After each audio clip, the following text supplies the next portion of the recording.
বলতে পারবেন এই 14 মাসে কোনো করেন নাই? যদি না করেন তাহলে 2 লাখ টাকা দামের মোবাইল আপনাকে যে বেতন দেয় সেই বেতন দিয়ে হয়?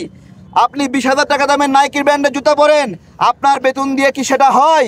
আপনার টি শার্ট 30,000 টাকা দামের, আপনার স্যুট 1.5 লাখ টাকা দামের, সেই বেতন দিয়ে কি এটা হয়? তার মানে আপনি এমন একটা বন্দোবস্ত করেছেন ন্যায় বিচারের নামে, আপনি জড়িয়ে পড়েছেন।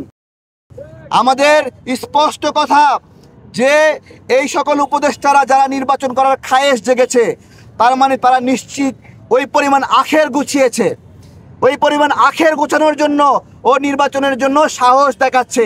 সে জানে একটা নির্বাচনে 10 কোটি 20 কোটি 50 কোটি টাকা ব্যয় হবে, এবং সে এইখানে নির্বাচনের যেহেতু আগ্রহ পোষণ করেছে, তাই তার অর্থনৈতিক বিষয়াদি তদন্তের দাবি রাখে।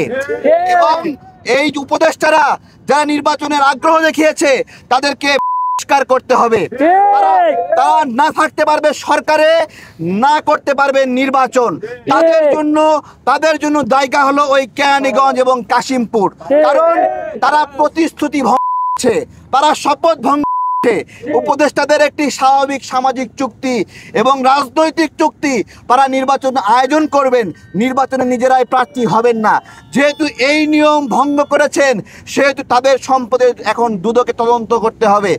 দুঃখজনক, এই উপদেষ্টারা যারা নির্বাচনে অংশগ্রহণ করবে, তাদের পিএস, তাদের এপিএস, তাদের খাতায় নাম উঠেছে। আমাদের কথা, পিএস এপিএস করছে, আর উপদেষ্টা সে কি হাওয়া খাইছে? তার নাম দুদকে কেন তদন্ত হচ্ছে না? আমরা এই